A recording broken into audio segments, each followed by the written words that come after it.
PC ni? Pakai PC. Okay. Nak share slide pun boleh buat screen sharing. Kalau ada lah. Of course ada kan. Ada ke? Okay. Terima kasih. Okay. Terima kasih Ahmad Zari. Okay, hari ni kita akan dengar sikit perkongsian santai. Tak santai aku perkongsian biasa daripada saudara kita iaitu saudara Muhammad Azhari bin Shah Sulaiman. Beliau adalah mantan YDP ABIM Kuala Selangor. Jadinya pada hari ini beliau akan kupas sikit satu buku iaitu bertajukkan Bad News Why We Fall for Fake News. Karya daripada Rob Brotherhood Brotherton. Jadinya tanpa melengahkan masa kita serahkanlah perkongsian ni dengan kepada Abang Zari kita. Kita panggil dia Abang Zari aka Abang Azhar aka Abang Az gitu. Okey, silakan Abang Azhar untuk kita kupas sikit buku yang bertajukkan Bad News Why We Fall for Fake News. Terima kasih Abang Azhar. Abang Zahari. Terima kasih. Lah BM kau ni bertajuk.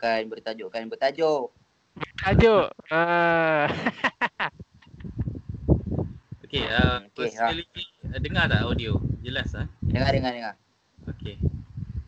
Jadi Assalamualaikum warahmatullahi wabarakatuh. Terima kasih kepada moderator dan semua sahabat-sahabat yang sudi hadir pada sesi hari ini ya. Okay, jadi insyaAllah hari ini saya akan cuba untuk kongsikan sebuah buku Nampak tak dekat skrin? Nampak. Ya. Siri resensi buku yang sebenarnya kita ambil konsep daripada ABIM Pusat jugalah dan kita cuba bawa ke daerah lah kita sambut lah jadi tajuk yang jadi tajuk kupasan buku hari ini adalah Bad News Why We Fall for Fake News lah yang ditulis oleh Rob Brotherton mengenal post-truth, apa itu deepfake, diversion dan juga too much news lah Baik, jadi saya saja pilih buku ni sebab sekarang ni ialah kita berdepan dengan banyak sangat fake news kan Jadi kita perlukan satu ilmu alat yang orang kata penting untuk kita dapat filter news ni ataupun berita ni lah supaya kita dapat cerna sesuatu berita tu dengan lebih orang kata dengan lebih mendalam lah sebelum kita cuba untuk share ke kan Okey, jadi buku ni nak kata famous sangat pun tak lah tapi ini antara penulis yang berani lah untuk menulis tentang fake news dan juga sebagainya bukan kata tak ada buku lain, ada, cuma buku ni antara yang orang kata saya boleh kata agak berterus terang lah dalam untuk menuliskan tentang fake news ni Okey, jadi kalau kita boleh lihat di skrin ni adalah hipnosis sedikit lah tentang buku ni Jadi penulis ni seorang psikologis lah Rob Brotherton ni, dia bertanya macam mana kita boleh menjadi consumer yang lebih bijak Consumer ni pengguna ataupun pembaca berita yang lebih bijak lah Jadi hari ni hari-hari kita baca news kan setiap masa kita akan dapat instant alert maksudnya kalau kita refresh notification kan akan ada berita masuk semua kan tentang semua benda lah yang berlaku di seluruh dunia jadi despite this unprecedented abundance of information dan disebabkan oleh terlalu banyak terlalu banyak informasi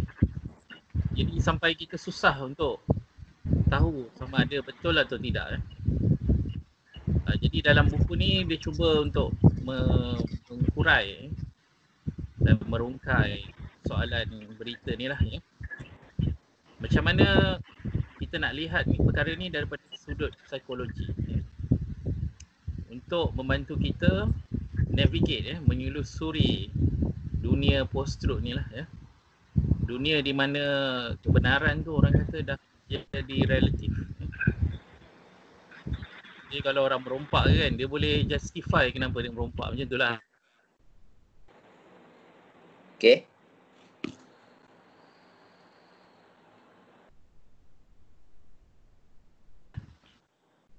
Betul.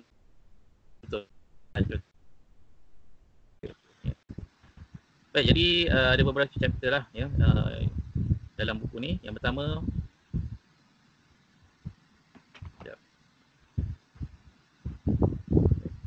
jauh sangat ni. Okey. Yang pertama adalah fake news and bad news lah. Kemudian kita ada chapter breaking news and too much news. Apa beza fake news and bad news? Agak-agak. Satu, bad news ni confirm berita tu palsu. Kalau bad news ni dia benda tu betul, ni saya punya assumption lah. Bad news benda tu betul tapi message yang dia nak bawa tu sangat tak bagus lah. Okey. So lebih kurang lah. Saya punya jawapan. Okey. Lebih kurang lah tu Terima kasih. Fake news ni scammer. Itu adalah berita yang palsu lah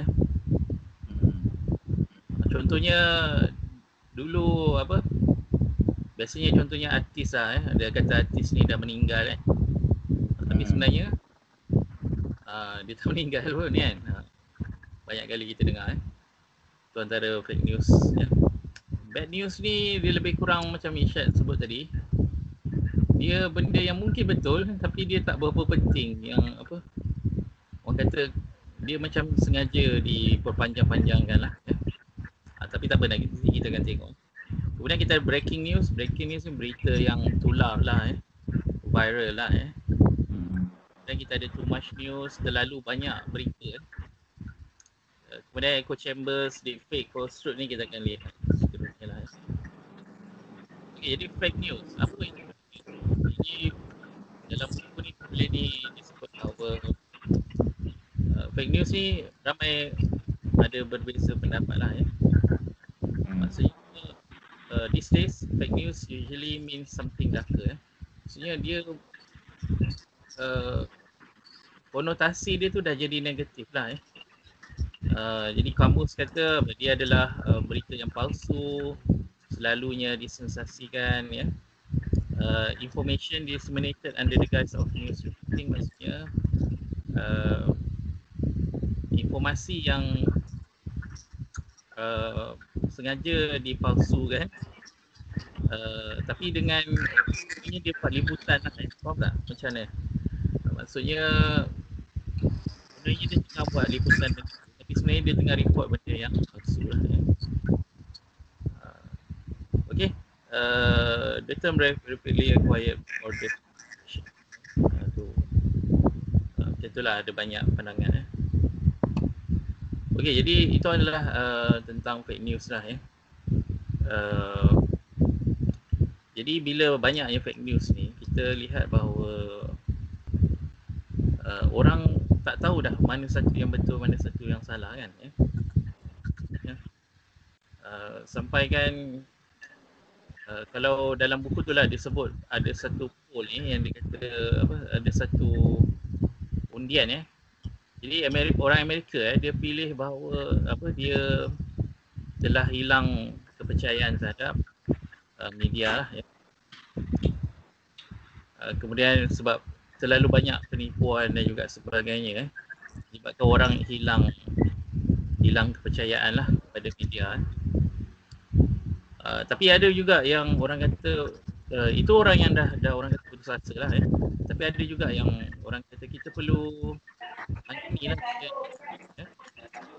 daripada media yang tidak inaccurate, tidak benar, misleading, tersasar, tidak cukup ataupun tidak balance lah, Jadi mereka risau bahawa berita-berita ni dia adalah bias, slanted ni maksudnya fitnah, tidak adil ataupun terlalu mengikut emosi ataupun pandangan masing-masing lah, Dan ada juga unsur-unsur sensasi, hype dan clickbait lah. Apa kalau kita overly opinion based ataupun emotional ni, contohnya isu pemandu mabuk lah kan sekarang ni. Okay. Tanya pandangan semua orang ada pandangan sendiri kan. Ada yang kata kita patut gantung sampai mati, kita patut kita patut langgar dia juga kan. Jadi kalau kita tanya emosi tu, maksudnya semua orang boleh bagi jawapan kan. Jadi dia kadang-kadang reporting pun macam tu juga. Dia tersasar ke arah tu juga, Dan ada yang berita yang berunsurkan sensasi, hype, ataupun clickbait.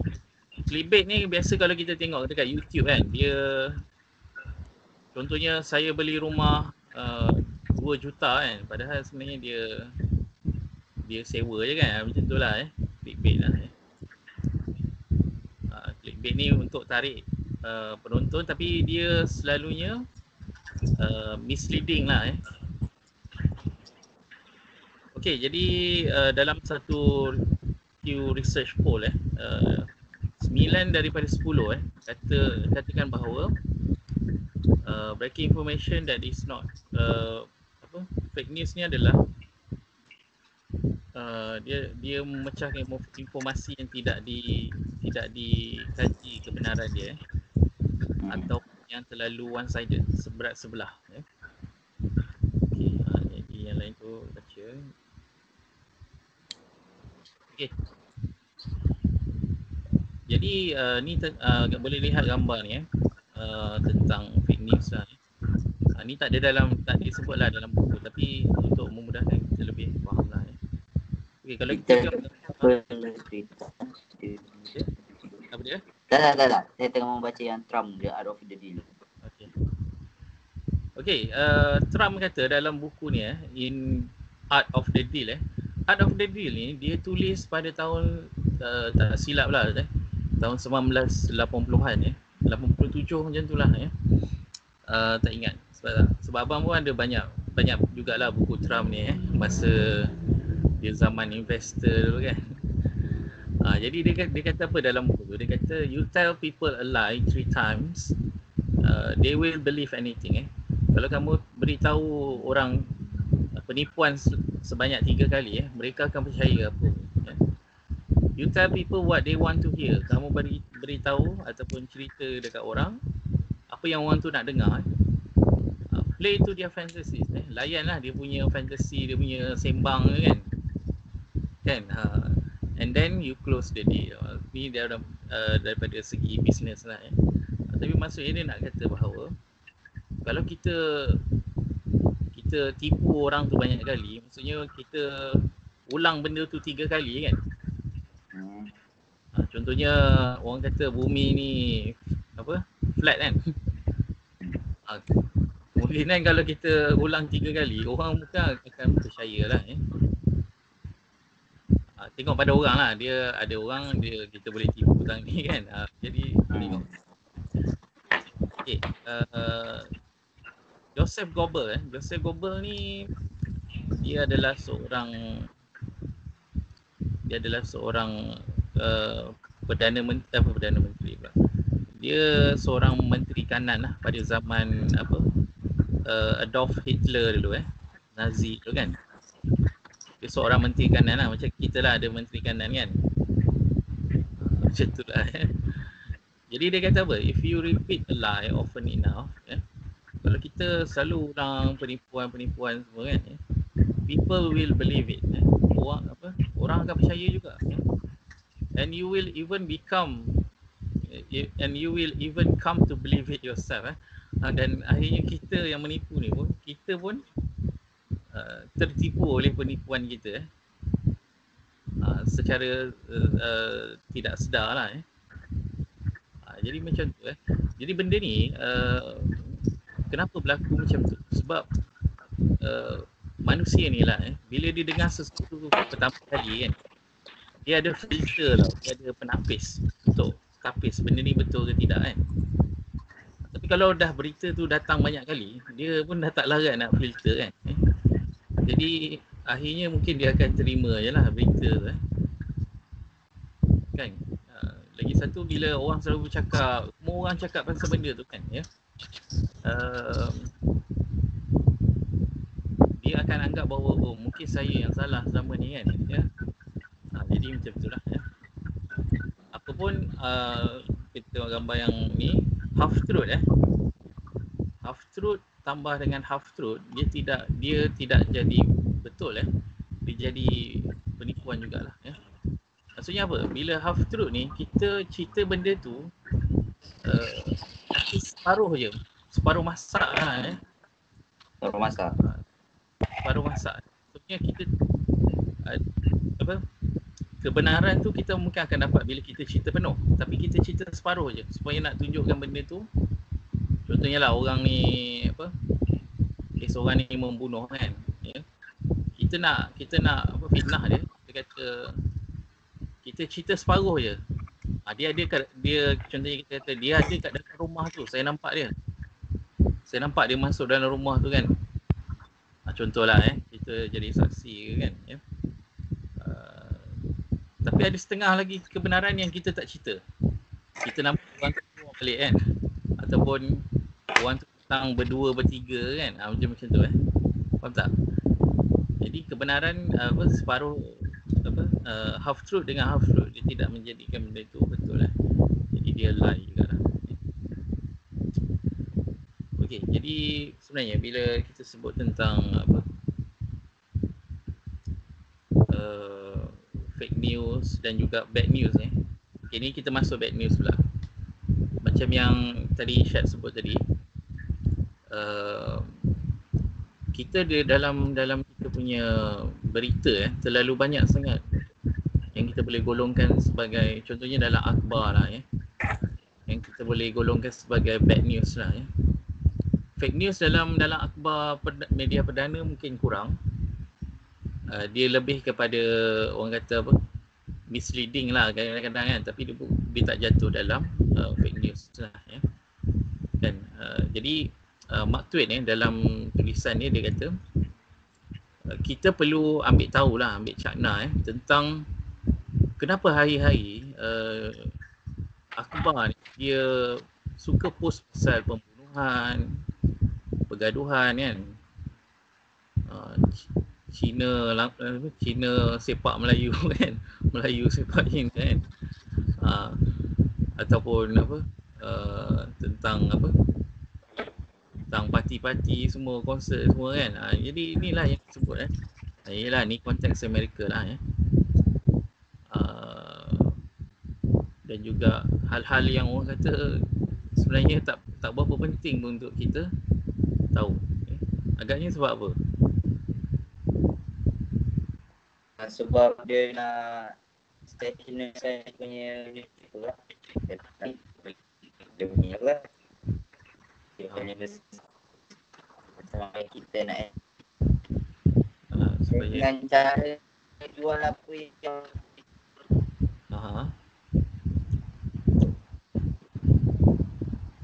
okey. Jadi itulah kita naif maksudnya kita lupa tentang perkara yang ni Okey, kalau semua pernah tengok satu drama Korea ni, pernah tak tengok drama Pinocchio? Oh bang, tak pernah tengok tak pernah tengok bang. Tak bang. Crash Landing on You. Satu, yalah tak tengok. Okey, drama Pinocchio ni dia cerita, nanti boleh tengok lah katanya. Drama Pinocchio ni dia cerita tentang satu kes kebakaran yang yang selalu diulang-ulang dalam berita. Maksudnya bila berlaku kes kebakaran tu yang ada melibatkan kematian lah kan, ya. Yang terlibat tu kononnya dia salahkan bomba lah sebab lambat sampai kan. Akhirnya ramai. Dan berita tu dalam drama tu lah ya, diulang-ulang sampai berbulan-bulan. Sampai berbulan-bulan lah ya. Dan orang yang disalahkan tu sebenarnya pun dah mati dalam kejadian tu lah ya. Jadi bila dirungkai, jadi kejadian tu membuatkan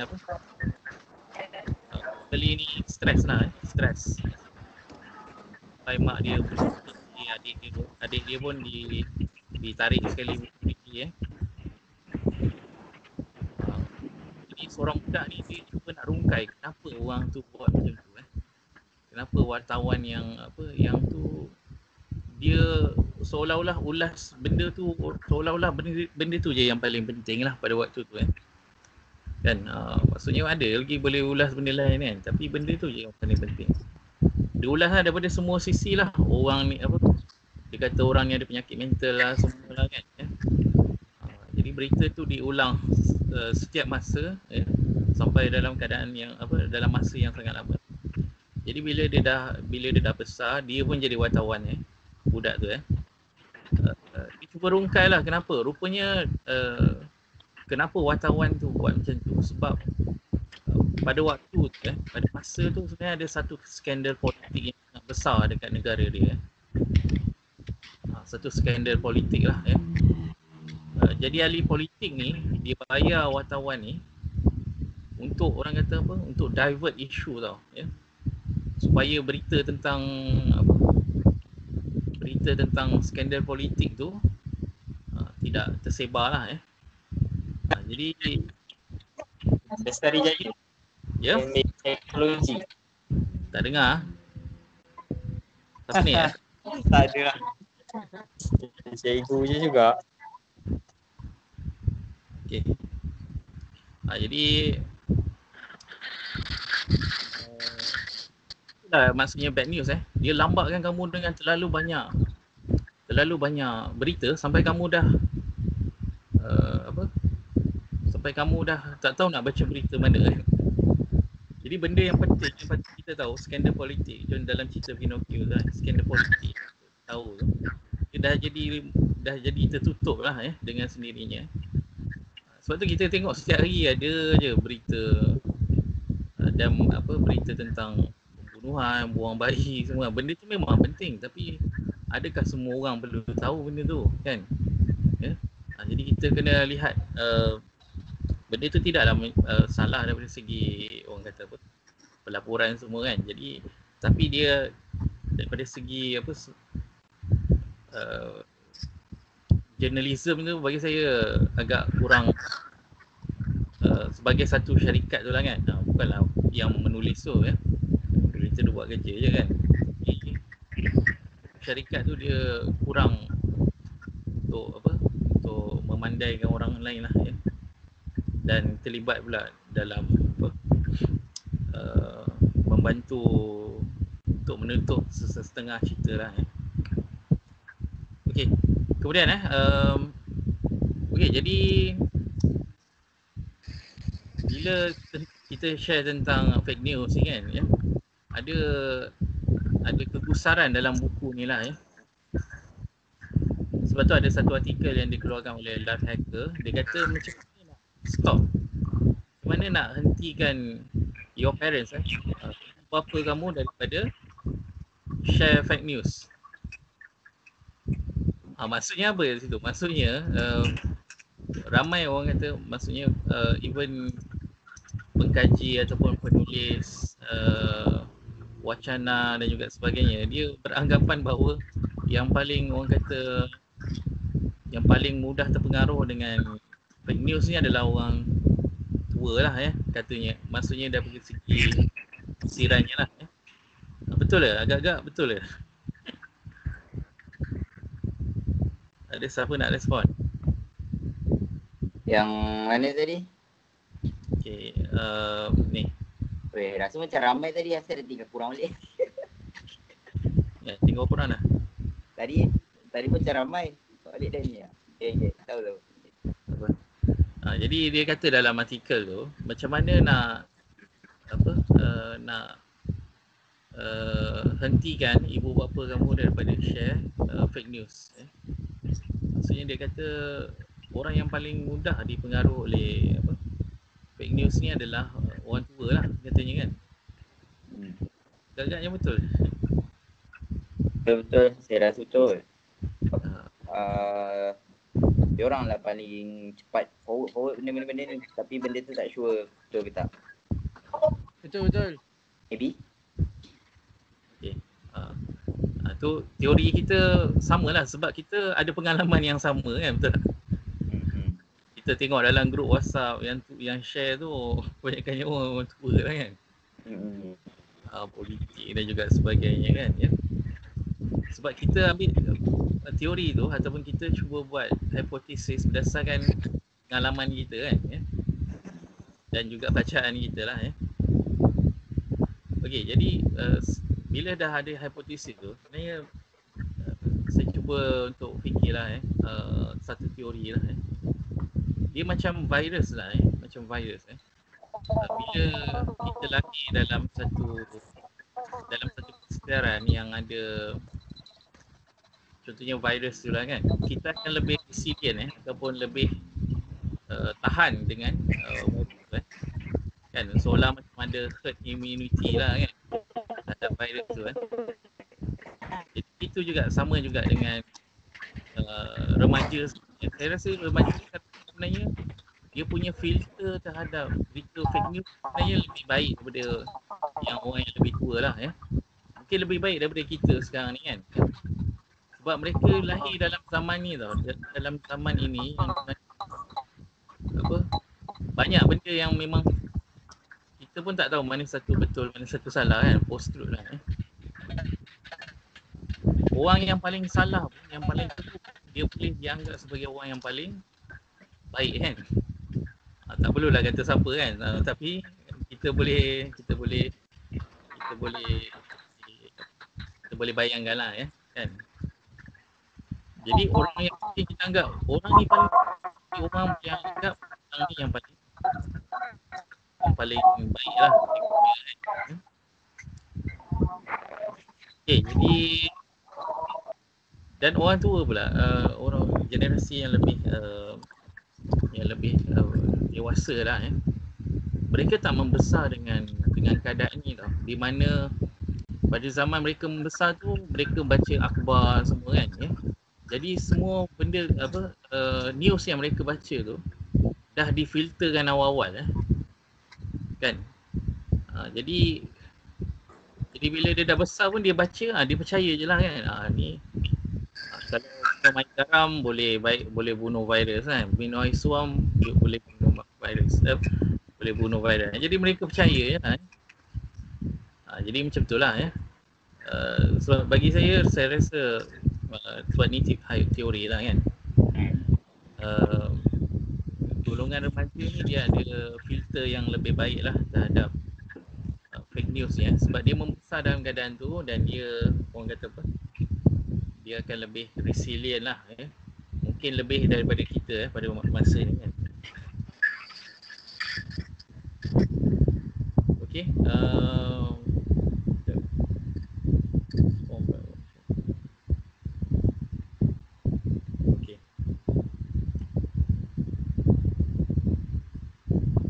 Okay, kemudian ada kadang-kadang kita pun rasa orang ni mudah terpercaya dengan fake news ni. Yalah mungkin sebab kita rasa orang tak tahu apa yang kita tahu kan ya. Sebab tu jugalah kita selalu bincang pasal fake news ni ya. Kita tak anggap orang pandai macam kita lah kan. Kadang-kadang kita sebab tu kita kadang-kadang benda tu anggapan kita saja. Contohnya bila kita sebut tentang fake news macam mana kita nak tentukan dia fake news atau tidak, ataupun bad news kan. Kadang-kadang mungkin kita rasa bila orang tu baca dan dia orang kata dia share kan, kita rasa dia seolah-olah dia percaya betul-betul kan. Dan kita kita ingat bahawa kita ni lebih tahu daripada orang tu lah ya. Jadi orang tu adalah orang tua lah ya. Jadi kita ada anggapan macam tu ya. Therefore they are more likely to be influenced by the media lah ya. Okey, jadi satu British survey dia telah mendapati bahawa kejaya journalism ni adalah kejaya yang paling orang kata paling tidak dipercayalah sejak tahun 83 orang kata jurnalis dekat British ni, dekat Britain ni antara yang paling tak boleh dipercayalah ya. Sebab dia duduk bawah je pada setiap tahun Maksudnya orang kata apa? Masyarakat kita dah mula untuk ada pada satu tahap bila dia rasa dia dah tak boleh percaya kan. Jadi dia terus tolak terus kan. Ya. Sebab tu dia switch pada internet pula ya, untuk tahu kebenaran pula kan. Tapi dalam internet pula dia ada yang bad news tadi tu. Ya. Bila media perdana dia dah mula beralih daripada berita yang benar kepada misleading atau fake news kan. Ya. Dalam internet pula dia ada bad news tadi tu. Terlalu melambak sangat berita kan. Contohnya kucing ditemui di longkang. Kan? Perlukan benda tu diceritakan. Seekor kucing ditemui di longkang. Yalah, kalau kita nak benda dari segi motivasinya bolehlah kan cerita kan. Tapi perlukan dijadikan berita. Betul tak? Yep. Okey, kemudian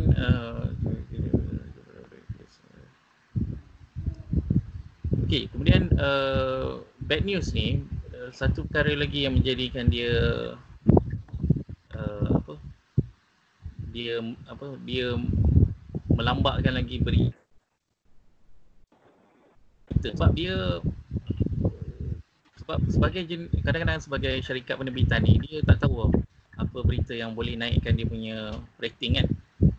Jadi dia bagi je lah. Sebab tu dia sebut if it bleeds, it leaks Maksudnya kalau berdarah dia akan dia akan ke depan lah macam tu lah Maksudnya macam mana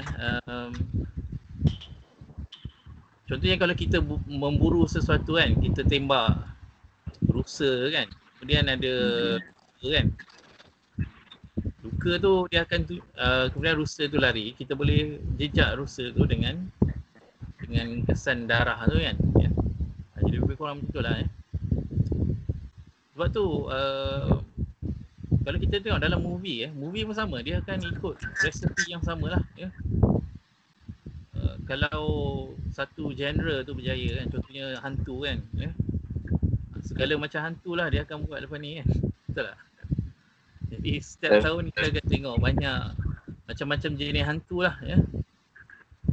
Mungkin tahun-tahun depan ni dia import pula hantu daripada luar kan. Tak tahu kan. Semua jenis hantu dia dah cerita kan.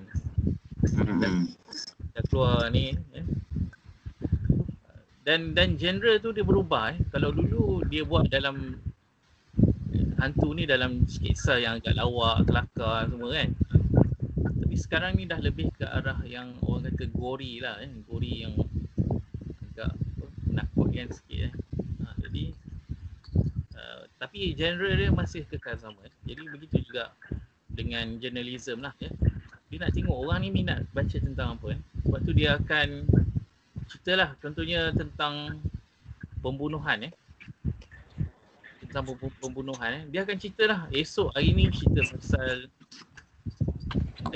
pasal tempat tu, kat mana dia berlaku semua kan esok dia cerita pasal jalan tempat tu berlaku kemudian lusa dia cerita pula pasal close up shot rakaman tempat kejadian tu ada tembakan semua di mana body tu dijumpai lah Okey, orang kata liputan berita-berita tu kata penulis ni are devoid of news. Sebenarnya bukan berita, betul tak? Dia cerita pasal jalan tempat tu berlaku, dia cerita pasal apa, tempat shot tu berlaku kan, tapi dia ada cerita tak pasal berita tu, orang tu. Dia tak ada cerita kan, dia tak ada cerita siapa orang yang ni, kenapa motif dia dibunuh. Sebenarnya jadi apa, sebenarnya dia bukan melaporkan berita lah, tapi dia melaporkan tempat tu kat mana semua kan, jalan tu dekat mana. Jadi kadang-kadang macam tu juga, kita tak sedar. What we are seeing, apa yang kita lihat in essence, secara inti-partinya, sebenarnya tak ada apa-apa. Not the murder, kita tak nampak pun apa berita tentang pembunuhan tu. Kita tak dengar pun berita tentang suspek tu.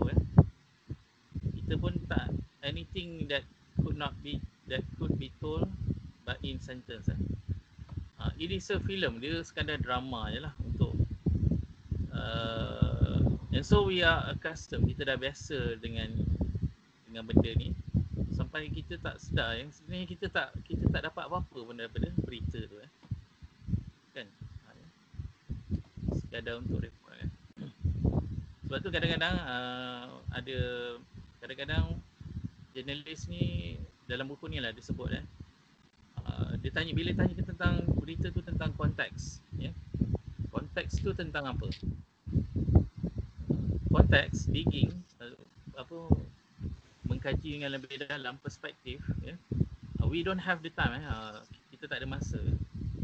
Maksudnya bila jurnalis tu dia tulis, maksudnya dia tak ada masa pun untuk tengok benda-benda ni lah, dia serahkan pada orang yang baca lah. What does it all mean? Apa maksud dia? We cannot tell you, we are too busy putting it on the air. Maksudnya journalism pada waktu sekarang ni lah, dia seperti macam ni lah. Dia tak nak tolong, dia tak nak fikirkan untuk kita, dia sekadar laporkan je, maksudnya benda tu kosong.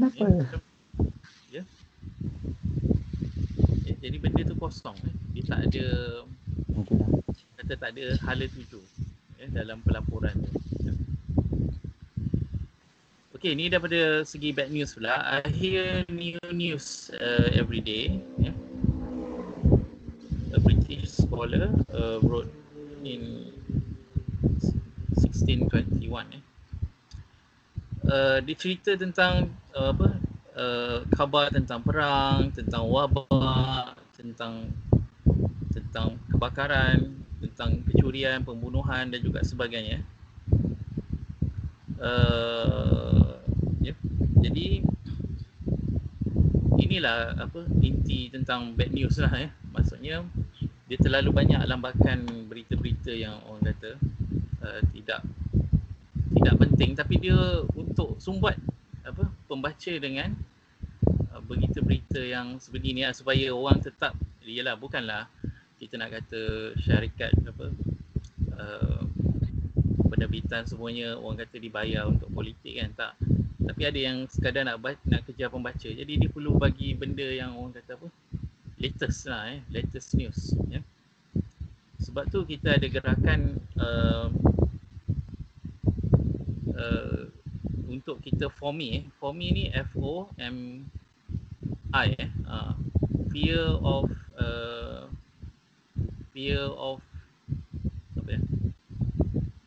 of being misinformed lah. Maksudnya kita lebih baik kita takut untuk diperdaya lah oleh berita-berita yang tidak baik, daripada kita FOMO. FOMO ni apa? Fear of missing out. Daripada kita takut untuk terlepas berita kan. Lebih baik kita FOMI daripada FOMO. FOMO tu adalah fear of missing out. Okey, jadi secara generalnya bila kita tengok tentang tentang berita ni, dia memang kita takkan lari daripada tiga benda ni lah. Sebab penulis pun dia dah boleh baca orang ni cara pemikiran dia semua macam mana. Sebab tu dia kata small minds discuss people. Sebab orang yang biasanya pemikiran dia mungkin rendah sikit lah kan, dia akan cerita pasal orang lah, dia akan mengumpat pasal orang, dia akan kutuk orang semua kan. Jadi ni orang yang biasanya yang kurang lah yang sikit dari segi pendidikan dan juga pemikiran. Tapi ada setengah orang lain yang suka discuss event. Dia cerita tentang, sukalah cerita pasal hari ni apa yang berlaku dekat Indonesia, COVID hari ni, dekat Singapore berapa kan, berapa ramai mati dekat Amerika semua kan. Jadi dia nak updated tentang berita-berita ni lah ya. Dan ini yang jadi target kepada penulis ataupun jurnalis ni lah ya. Sebab golongan ni yang biasanya dia akan tunggu berita tu supaya disiarkan lah, sebab dia nak tahu kan di mana orang yang great minds ni orang kata orang yang mempunyai pemikiran yang agak hikmah lah yang tinggi ya. Di sini dia akan fokus kepada idea lah, penulisan dia bercakap tentang idea dan sebagainya. Jadi golongan ni kurang lah terlibat dengan penyebaran ataupun terlalu nak FOMO sangat fear of missing out sangat ya. Okey, tadi persoalan yang kita dah sebut tadi, siapa yang lebih mudah terpengaruh dengan berita palsu ya? Jadi kita dah jawab lah sikit ya. Okey, kemudian bagaimana cara untuk mengelakkan diri daripada diperdaya? Kita kena selalu cross check lah cross check berita tu, kesahihan dia. Kita kena baca daripada 2-3 portal ya, untuk kita sahkan kesahihan dia lah ya. Kemudian kongsitan dia setuju, benda tu selalu juga diperdebatkan. Contohnya kita share satu artikel kan ya, tapi kita tak letak apa-apa caption ya. Tapi kadang-kadang orang nilai kita seolah-olah kita setuju dengan setiap satu perkara yang disebutkan dalam artikel tu. Well, biasanya macam itulah kan. Tapi ada masa kita share benda tu sebab kita nak tunjuk bahawa benda tu berlaku kan. Tapi bukan maksudnya kita setuju ya, tapi tiba-tiba orang serang kita kan. Contohnya macam itulah ya. Tentang berita let's say berita yang agak sensasi lah ya. Okey, kemudian persoalan yang bila saya baca buku ni, saya terfikir bahawa yelah, orang Amerika ni bijak-bijak kan ya. Dalam buku ni dia cerita banyak tentang naratif yang berlaku di Amerika tentang macam mana syarikat-syarikat akhbar ni dia berganding bahu dengan politician lah untuk orang kata divert isu semua kan ya. Tapi orang Amerika ni bijak-bijak lah, kita rasa dia bijak lah ya, kan, on average ya. Tapi kenapa masih ramai yang contohnya diperdaya lah, kurang ada kurang ada kepedulian dan keprihatinan terhadap kebenaran dan juga sebagainya ya. Contoh yang daripada segi politik mungkin boleh differ lah masing-masing Republican dan juga Demokrat kan ya. Tapi daripada segi polisi luar kan, macam mana dia boleh yakinkan rakyat dia untuk masa dululah ya, dia melakukan kempen perang terhadap Iraq ya, Afghanistan dan juga sebagainya kan. Kenapa rakyat Amerika ni, orang kata on average lah ya, bukan tak ada penentangan, tapi ramai yang boleh diperdaya lah dengan diyakinkan dengan kempen tu jadi itu ada persoalan yang berlaku sebab ni lah kadang-kadang ya, fake news dan juga orang kata ancaman ketakutan kan. Kononnya kalau kita tak serang mereka akan serang kita kan, macam tu ya. Dan juga disebabkan oleh peristiwa WTC itulah ya, World Trade Center tu kan. Jadi orang kata ancaman keselamatan tu, istilah national security tu kan, dia dah jadi semacam satu istilah yang suci lah dekat sana untuk membenarkan semua benda dilakukan Okey, jadi sebab tu perlu ada penerapan prophetic journalism lah Prophetic journalism ni adalah kita boleh sebut sebagai penulisan ataupun journalism secara kenabian lah. Maksudnya kita ada sifat qanaah dan amanah dalam menyampaikan berita tu lah kan, bila kita buat penulisan tu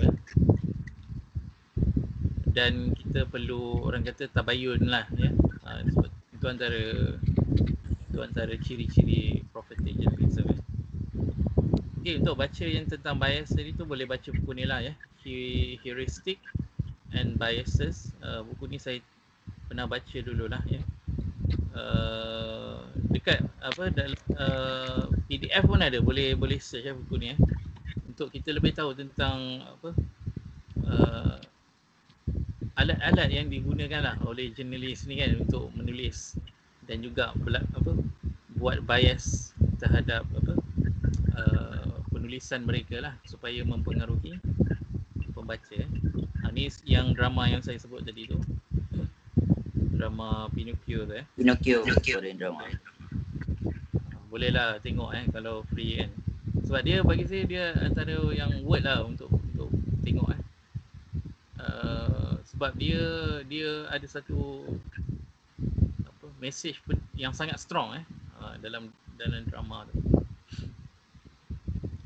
Okey, kemudian breaking news. Banyaknya. Okey, jadi breaking news ni kita tak akan baca lah sikit-sikit semua Breaking news ni benda yang viral lah yang viral kan. Jadi kita tak nak tertinggal to miss ataupun tertinggal lah ataupun terlepas berita-berita yang besar-besar kan. Yalah, mestilah kita nak jumpa orang, mesti nak sembang berita terkini kan, betul tak? Terutamanya remaja lah. Kadang kita cakap dengan remaja ni, kita sendiri tak faham kan konteks dia cakap tu kan. Kadang-kadang kita dah tengok video satu YouTuber ni yang terbaru kan, kita pun macam apa benda ni kan cakap kan. Adalah budak-budak ni saya dengar cakap kan tentang coki lah benda, kita pun tak tahu kan. Betul tak? Dah dengar? Ya. Jadi benda-benda yang viral yang kadang yalah dari segi yang tular ni, kadang kita pun tak tahu sebagai orang yang dah agak dewasa lah kan. Ya. Jadi sekarang ni ketakutan ni sebenarnya agak sebenarnya yang kita takut tentang remaja ni adalah FOMO tadi fear of missing out tadi tu. Fear of missing out. Dia takut. Yalah kalau dia tak follow up berita-berita terkini kan, benda-benda yang viral yang terbaru sekarang ni kan. Dia akan rasa tertinggal dengan kawan-kawan dia kan. Tak ada benda nak cakap Jadi itu yang kita takut lah. Tentang fake news tadi kita tak risau sangat kan. Boleh baca lah tu. Okay, jadi breaking news ni dia buat satu ada satu kajian dia buat tentang dia tanya semua orang adakah mereka rasa overloaded dengan berita yang mereka baca. Jadi 7 daripada 10 kata ya memang kata terlalu banyak berita lah. Lagi pula kita sekarang ni kita baca sosial media dan sebagainya kan. Tapi tu di luar journalism lah, di luar news lah kan tu orang kata feeds kan tapi kita sebab itu adalah pilihan sendirilah, betul tak? Kita nak baca tu, tapi daripada segi newsnya macam tu lah terlalu banyak sangat dan ramai juga orang yang ada masalah sekarang ni untuk keluarkan diri mereka daripada cycle tu lah ya. Hari-hari kena baca apa, berita kan ya. Dan mereka rasa susah nak berlepas daripada tu ya. Okey. Jadi jadi terhasillah satu istilah yang disebut sebagai digital detox ya. Yang semakin popular lah ya. Sebab orang sekarang ni dia dah rasa dia dah terlalu banyak sangat terlibat dengan orang kata apa, berita-berita yang sebenarnya tak apa-apa penting pun untuk pengetahuan dia. Jadi ini antara usaha yang dicuba buat lah untuk keluar daripada cycle tu. Okey, apa lagi? Okey. Sebab tu ada seorang penulis dia kata life is too short hidup ni terlalu pendek dan terlalu berharga lah untuk kita nak tahu semua benda kan, semua buku yang ada dekat dunia ni in order untuk mengetahui bahawa sebenarnya benda tu tak penting pun untuk kita baca. Jadi bila orang kata kita kena baca setiap buku daripada kulit ke kulit, bagi saya sebenarnya kita kena lebih fleksibel lah ya. Kadang-kadang ada buku yang kita tak perlu baca pun daripada kulit ke kulit sebab kadang-kadang ada buku yang sengaja dipanjang-panjangkan supaya jadi buku padahal yang dia nak cerita sebenarnya satu benda je ya, kan. Sebab tu Syed Nakib Atas pun sebut bahawa fakta runcitan tentang fakta runcitan ni maksudnya benda yang tak berapa penting tapi dilambat-lambatkan supaya memanjangkan konteks buku tu tau ya. Jadi benda tu jadi tak padat tapi dia bagus juga untuk setengah orang yang orang kata dia nak ambil mood awal kan untuk membaca tu. Jadi dia ialah terpulang kepada masing-masing lah. Banyak lagi ni.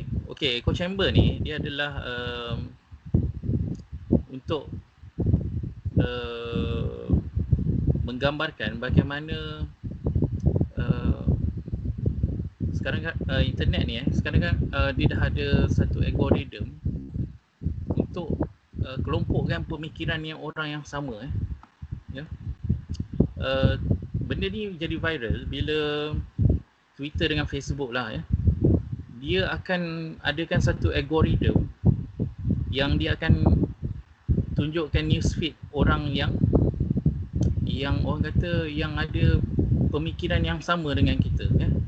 Contohnya macam mana kita nak tahu orang tu pemikiran sama dengan kita ya. Contohnya bila kita like dengan status tu kan, apa yang dia cakap tu, konteks dia tu maksudnya kita like lah, maksudnya kita samalah satu pemikiran dengan orang tu Jadi dia akan lebih banyak tunjukkan konteks perbicaraan yang lebih kurang macam tu lah ya. Contohnya kita sokong parti A ni kan, kita like status orang lain yang sokong parti A juga jadi bila Facebook contohnya dah baca tu kan ya, algoritma tu dia akan set algoritma tu supaya post daripada orang-orang yang like yang sokong parti A ni akan dapat dekat kamu lah. Jadi kita akan duduk dalam satu dunia yang mana kita fikir bahawa semua orang fikir sama dengan kita ya. Kita tengok kawan kita ni orang ni cerita pasal sokong parti A kan ya. Jadi kita anggap bahawa satu dunia ni ataupun satu negara ni sokong parti itulah ya. Dan itu juga menghasilkan filter bubble lah ya.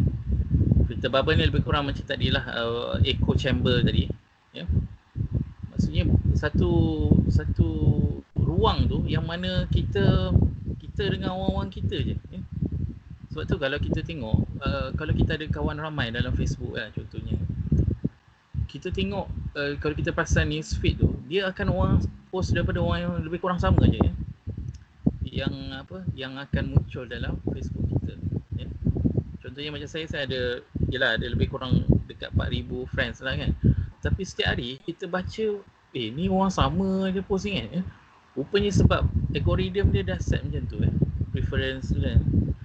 Supaya kita yang mana kita like tu itulah orang tu lah yang kita akan selalu nampak post dia.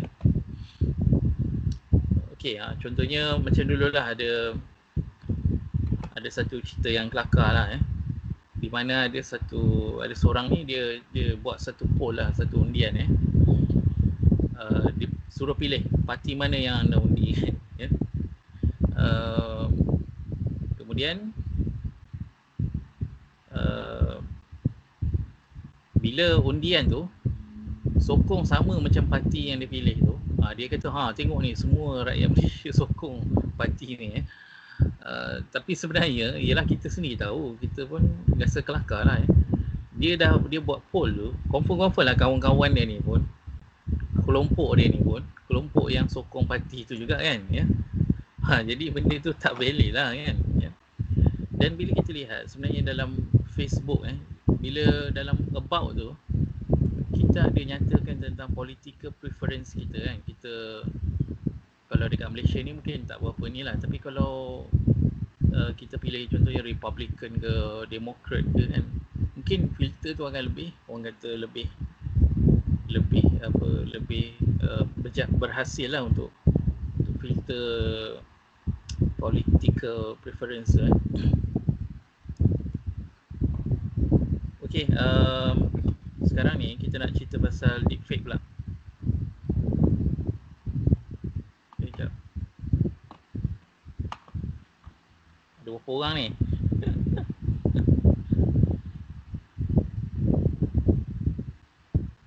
Okay, deepfake pula Okay, deepfake ni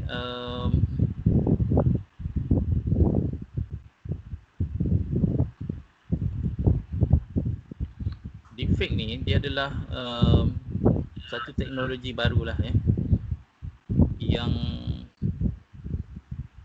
kalau dulu kita selalu tengok baca tentang Photoshop kan, gambar yang diedit semua tapi sekarang ni dah ada satu teknologi yang sebenarnya teknologi ni tak adalah lama sangat tapi dia sekarang ni dia dah semakin canggih sehingga orang kata dah susah untuk kita nak bezakan antara kebenaran dan juga yang palsu lah sebab tu dia dibuat it was made video deepfake ni deep tu maksudnya dia pembelajaran lah fake tu maksudnya palsu lah maksudnya video yang dia buat tu dia buat algoritma dia sendiri supaya dia boleh imitate tau orang yang dia nak imitate tu contohnya tentang satu video ni tengok video ni dengar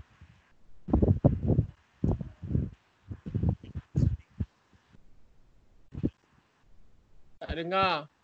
Tak dengar bang? Oh tak ada.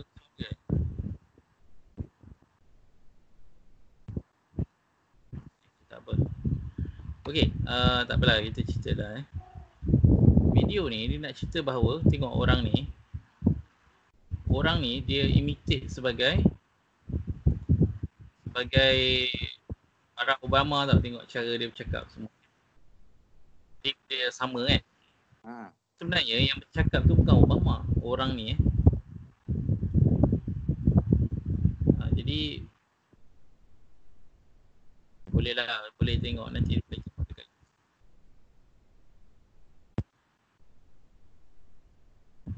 Okey, jadi sekarang ni teknologi deepfake ni dia dah sampai tahap yang orang kata yalah kalau sekarang ni mungkin masih nampak orang kata video tu memang dibuat lah nampaklah dia punya garisan tu macam tak kena sikit, lari sikit kan ya. Tapi sebenarnya teknologi ni semakin lama semakin baik tau ya. Dan bila dah matang, mungkin bila kita tengok dalam video nanti, kita dah tak boleh nak bezakan mana satu yang benar, mana satu yang tak benar lah kan. Sekarang ni yelah keluar banyak macam-macam audio kan sekarang ni kan. Audio macam-macam audio.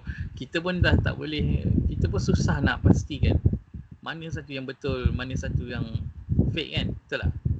Sebab satu video ni macam bercanggah dengan satu video ni kan. Jadi kita tak tahu mana satu yang fake kan.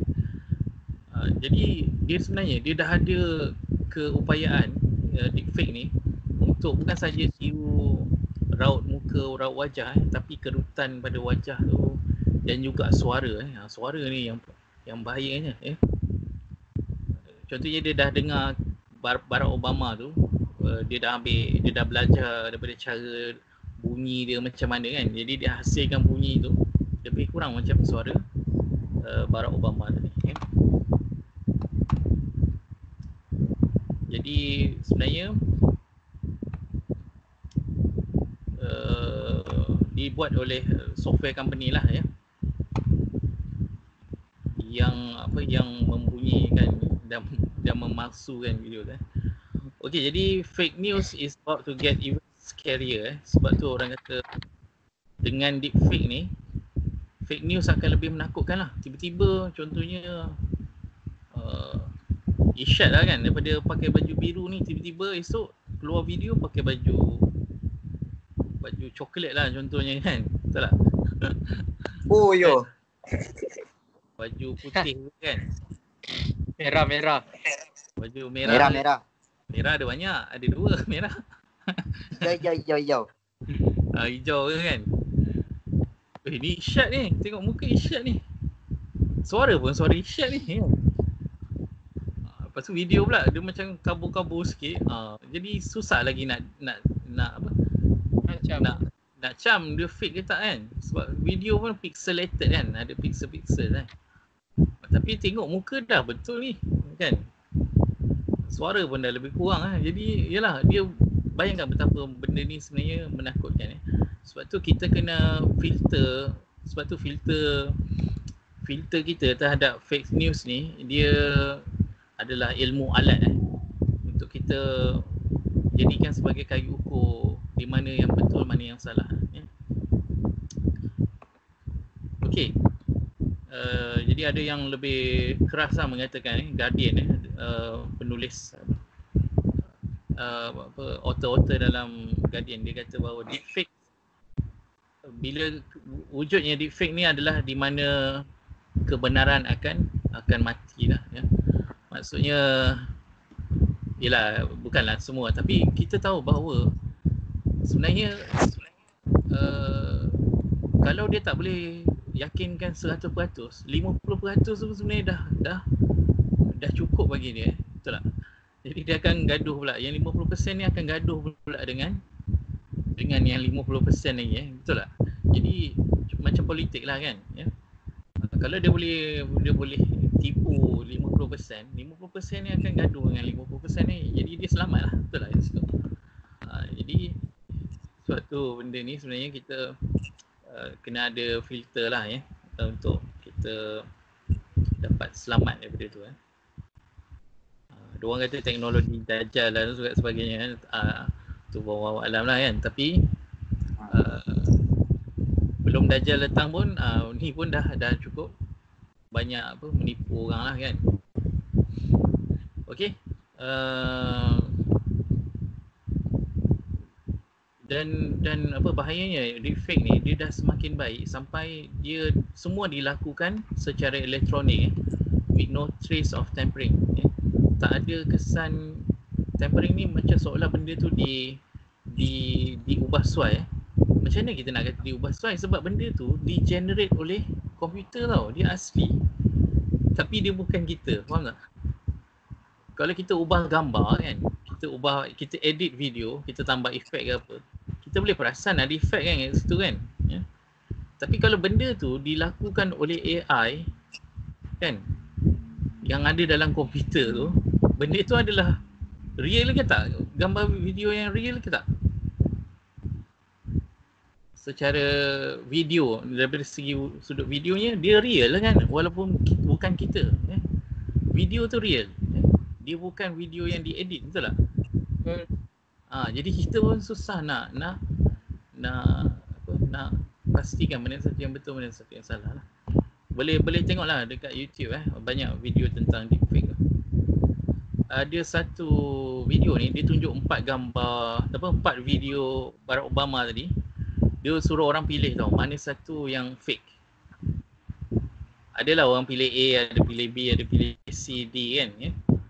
Tapi yang mengejutkan, sebenarnya semua video dalam tu semua fake ya. Ramai jugalah yang tertipu, tersangkut dekat situ kan ya. Yelah, memanglah dia perangkap lah dengan kata mana satu yang betul. Dia tak kata semua tak betul kan. Tapi kalau dalam keadaan tu, orang percaya jugalah benda tu betul Okey, jadi kita tentang post-truth ni yang seperti saya sebut daripada awal lah ya. Post-truth ni di mana zaman yang orang kata kebenaran tu dah relatif kita tak tahu, yelah bila bukan kita tak tahulah ya. Tapi bagi setengah orang lain benda tu relatif lah ya. Contohnya macam orang mencuri kan, merompak kan. Kita boleh anggap macam tak apalah, dia bagi juga ya. Contohnya yalah, mungkin kita terpaksa masuk politik jugalah kan. Contohnya kes Riza Aziz tu kan, dia dah ambil banyak, tapi ada banyak orang yang boleh defend dia, kata tak apalah dia dah pulangkan dah kan. Tapi yang kita tahu bahawa faktanya bukan dia pulangkan, benda tu dirampas daripada dia kan. Yalah, jadi benda tu dah orang kata apa, di mana fakta tu atau kebenaran tu dah jadi relatif, yang kita kena fikir lah. Dia penat tau, sebab kita kena berdebat setiap masa dengan orang tau. Faham tak? Dia sebab kebenaran tu dah masing-masing sendirilah, masing-masing dah tentukan kebenaran jadi zaman sekarang ni dia akan jadi macam tu lah zaman yang penat. Maksudnya kebenaran tu dah orang kata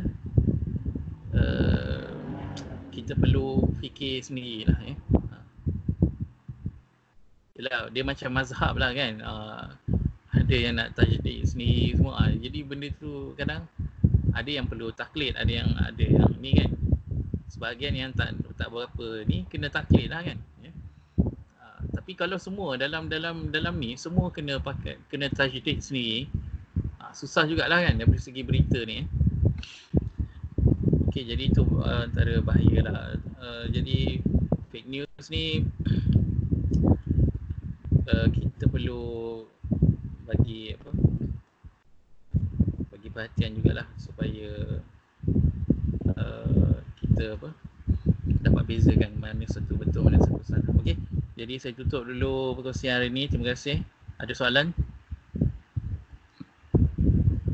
Saya rasa tak ada persoalan kot. Okay. Tapi saya rasa based on kesimpulan pada hari ini, kalau dulu orang kata senjata paling berkesan ni adalah peperangan yang melalui senjata fizikal kan. Maksudnya AK-47 lah, M16 apa. Tapi kali ni peperangan yang paling berkesan adalah peperangan melalui media lah. Saya nampak. Sebab apa saya rasa macam tu? Kita tengok dalam keadaan sekarang ni, semuanya dia takkan berperang hantar senjata. Mungkin sekarang, kalau dulu mungkin kita hantar senjata ni as a first choice kan. Tak kisahlah daripada zaman Nabi ke sampai World War I, World War II kan. Tapi sekarang ni macam mana cara senjata pertama kita hantar ni, kebanyakan negara ni dia akan mula mainkan propaganda. Propaganda ni dia gerakkan macam mana? Melalui media lah. So sama jugalah macam contoh sekarang yang latest, semalam ke 2 hari lepas, US putuskan hubungan dengan WHO kan. So dia tak gerakkan benda tu melalui senjata ke apa.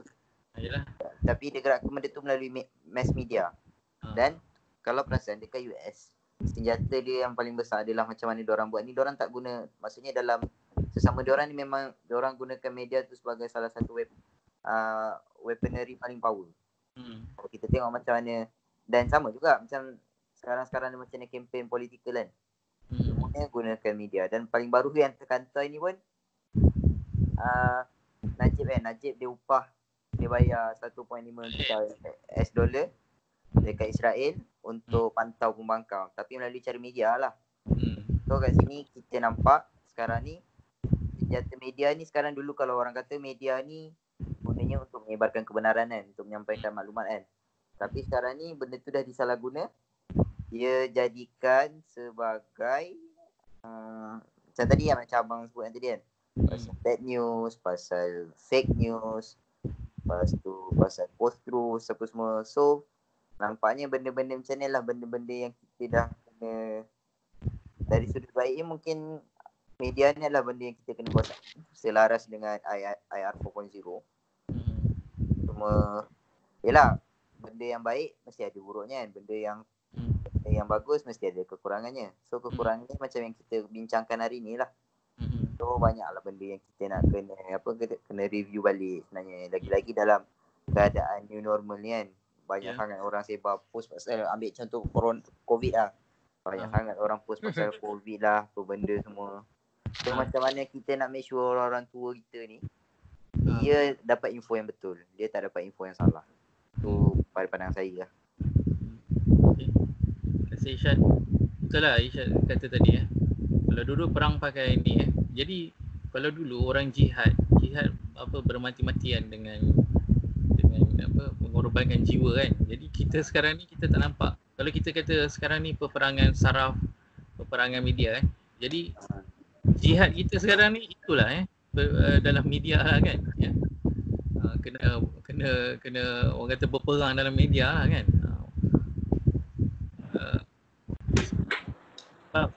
Kita tahu bahawa memang dunia penerbitan, dunia media ni memang digunakan lah untuk kata pembunuhan karakter dan mungkinlah inilah medan perang yang baru mungkin lepas ni dah tak berperang lah dekat orang kata dengan pembunuhan jiwa semua kan, tapi media contohnya bila US, yalah daripada segi US dengan WHO kan, sebab dia yang funding WHO kan, yang kuat bila the biggest funding for 100 million a year. Bila dia putuskan hubungan, memang kelang kabut lah WHO tu kan, sebab tak nak dengar cakap dia kan. Sebab yalah ada juga konspirasi, dia kata WHO lebih lunak dengan China semua kan. Jadi benda tu lah, daripada segi duit lah, duit depam kepada media, media buatlah kerja dia kan. Jadi itulah medan perang yang itulah kita perlu ada senjata-senjata yang orang kata senjata-senjata alat yang ampuh lah untuk menangani yelah daripada ditipu dan juga daripada keluarga kita lah sebab dia bukan ni je kadang-kadang ada petua dekat Facebook ni, dekat media ni yang sebenarnya contohnya dia kata petua untuk buang kanser kan, kena makan benda-benda ni kan, kena makan daun ni semua. Rupanya daun tu dia ada side effect dia kan. Jadi banyak benda-benda macam ni petua yang sebenarnya tak dibuktikan secara klinikal mungkin dia petua ni biasalah, dia pada orang lain mungkin elok, pada orang lain tak betul, tak elok pula kan. Pada orang lain pula ada kesan sampingan pula sebab tu kena consult doktor, kena dapatkan pandangan doktor kan. Doktor kena check history semua kan. Dia masalahnya bila macam tu lah, bila baca ni boleh sembuhkan ni, beli ataupun amalkan petua-petua ni boleh baik kan. Lepas tu ada yang terbaru ni orang kata minum air garam lah boleh sembuhkan COVID ni. Mati kat situ lah kalau orang darah tinggi semua kan. Jadi itulah benda-benda macam ni. Sebab tu bagi abang sebenarnya tak risau sangat dengan golongan muda. Dia filter dia ada tau. Nampak tak? Orang muda ni macam ya ke? Bila dia dengar satu berita tu dia akan negatif dulu tau. Ya ke? Macam tu kan. Dia macam dia dah macam tadilah, dia dah tak nak percaya dah macam tu Dan tapi orang yang agak dewasa, orang-orang tua lah, dia membesar dengan dia baca akhbar, berita, media perdana kan. Media perdana ni dia laporkan benda-benda yang betul kan. Dia dah orang kata filter tu dah tak ada, dia terima je lah kan. Dan dia pula masuk dunia yang mencabar ni kan. Jadi dia pun percaya lah semua. Okay, jadi terima kasih kepada Irsyad. Afiq ada nak respon apa? Tak ada? Tak ada. Tak ada. Okay, jadi saya serah pada Afiq lah. Okay, terima kasih Abang Azhari atas perkongsian berkenaan dengan berita fake, berita tipu semua, bad news ataupun fake news dan banyak lagi. So macam yang Abang Azhari cakap tu, kita merisaukan sekarang adalah generasi yang mak-mak ayah kita lah. So selalu mereka dapat berita pun terus percaya. Saya bawa contoh paling dekat mak ayah saya lah. Apa-apa berita dapat terus dia post. Kadang-kadang saya pun tak tahu berita tu sahih ke tak kan. Tapi saya ambil inisiatif untuk minta mak ayah saya cari balik lah. Ataupun ingat kau post balik. Tak ada lah gitu, jahat sangat. Saya pun kadang-kadang research dulu. Mak ayah saya bagi, saya research balik. Kalau betul saya akan bagi tahu betul lah. Kalau salah saya akan counter balik lah. Saya akan bagi tahu berita ni tak sahih ke, tak betul ke apa kan. Itu yang kita merisaukan sekarang lah. Zaman-zaman mak ayah kita ni, yang sekarang ni lagi-lagi yang dunia IT sangat mencabar. Dah macam Abang Azhari kata dan Abang Irsyad kata, IT sekarang dah lebih bahaya daripada pedang pisau semua kan. Jadinya kita kena bersedia lah. Kena buat macam biasa yang selalu kita buat program apa, kena research dulu sebelum kita sebarkan suatu berita tu. Itu saja kot daripada saya. Open, ada apa-apa persoalan ke? Kau nak open apa, kita 3 orang je pun. Semua dah open persoalan. 3 orang ke? Mana dia tahu. Saya tengok IK. Siapa IK? Irsyad. IK tu aku lagi lah. Oh, Irsyad Oh, 3 orang. Itu saja kot. Tak ada apa-apa. Kita tutup terus lah kita punya perkongsian daripada Abang Azhari dengan tasbih kifarah dengan suratul An. Okay, terima kasih. Nanti kita jumpa lagi. Terima kasih. Assalamualaikum.